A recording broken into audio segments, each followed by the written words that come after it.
I'm going to read the 45th chapter from Ross Mackenzie's book, EVERNIGHT. It's called Message in a Bottle. The smoke from the spell bottle in Lara's locket rolled and twined and tumbled in the air above the High Witch's bed. It glowed deep inside, and there were flashes and the sound of crackling. For a while Lara was scared that something had gone wrong with the spell, that she had damaged it somehow without knowing. She was about to call out to the High Witch when shapes began appearing in the smoke. What might have been hands, fingers, the folds of clothing, and a face. Lara watched, frozen, bewitched, as the spell swirled and assumed the shape of a person, a woman. Her face took form, the nose and mouth and eyes all familiar to Lara, because looking at this woman, even though her features were made of spell smoke, was in some way like looking at herself. Her skin was deep brown, and the shape of her face was very similar, and the pointed chin and large dark eyes. Her hair was identical to Lara's, black and sprouting in every direction in tight curls. Echoes began to fill the room, banging and clattering, yelling. The sound of a struggle. The image of the woman held up her wand and said something that almost stopped Lara's heart. Lara. She was frozen, unable to do anything but stare. Lara. I'm here, Mum. Another bang came from somewhere behind the image of her mother. Lara, I don't have much time. It's coming. Lara made to say something, but there was another flash and a bang, and the smoking image flickered and repeated. Lara, I don't have much time. It's coming. And that was the moment Lara realised that what she was seeing was a memory, an echo. This message travelled only one way, and her mother could not see her as well. She dabbed her eyes, brushed away the tears that were obscuring her view. I see you, Mum. I'm here. I know you're going to wonder about us, Moonshine. I wonder about you too. Since you were born, I've dreamed of what you'd become, what you'd look like. I'm sorry, my beautiful girl, that I won't be there to see it. There's so much to say, so much to tell you. A gunshot interrupted her, and she turned away for a moment. Hurry! Came another voice, a man, and Lara peered into the smoke, trying to see, realising that she had probably just heard her father. When her mother turned back to face her, she was shaking. You are a witch, Lorabelle Fox, and a witch is a fine thing to be. More than that, you have inherited a sacred duty, my duty, the Doomsday Coven. Lara's mother took the locket off and held it towards Lara.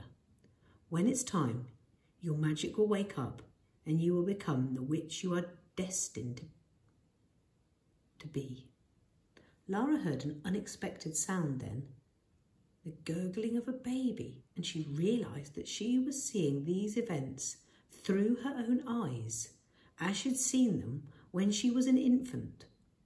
Then there was another noise, a man calling out in pain, and then falling silent. Lara's mother crouched low, kissed her baby, and put the locket round its neck.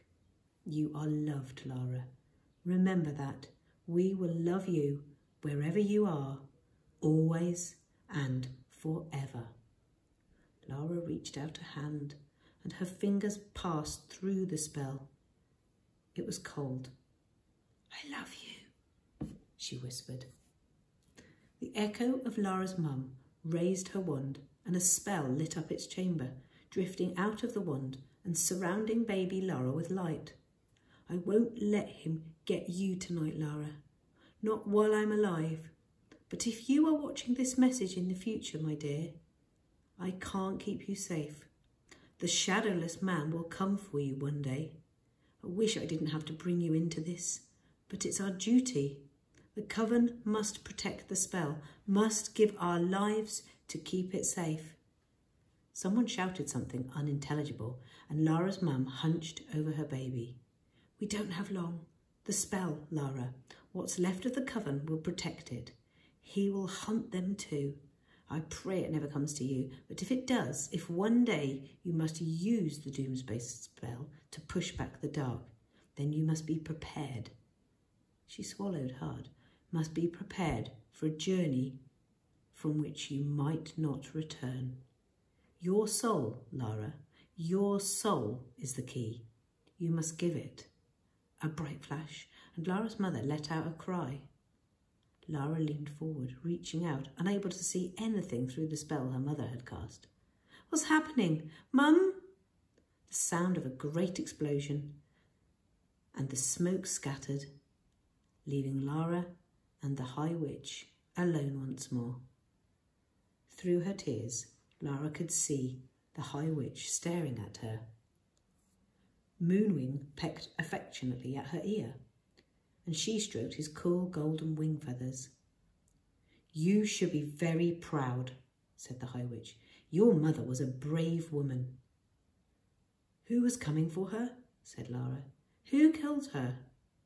The High Witch shook her head. "I don't know for sure. Mrs. Hester has been hunting for that spell for centuries." "I hate her," said Lara, meaning it, feeling her blood boil with fury. "I'll get her." A trickle of bright red blood ran from the High Witch's ear. "Don't waste time on hate, Lara. It'll only make you empty." She coughed, and the branches encasing her twisted tighter. She gasped, "Bernie, get Bernie." Lara ran for the door to bring Bernie back into the room. Bernie took the High Witch's hand. "Leora, dear Leora. Teach her, Bernie. Give her a wand. Don't let Hester win." "I won't," said Bernie. "I promise." "You are the last remaining member of the council, Bernie. I have no children. You must be the one to lead." "Lead, Mom? I don't—" A crowd of branches broke off from the High Witch's head, rising up in the air. The crown touched down upon Bernie's head, and her eyes were wide and frightened. "Leora?" "Long live the High Witch," said Leora, and she closed her eyes and let the branches grow and twist and encase her face, then her whole head. After a few moments, the shell broke apart and turned to dust. There was no trace of anyone inside. Bastian Stone raced into the room, and when he saw the bed was empty, he goggled at it. Bastian spotted the crown on Bernie's head, and he dropped to one knee. Double Eight crept into the chamber. Lara nodded to him, and they fell on one knee too. Long live the High Witch.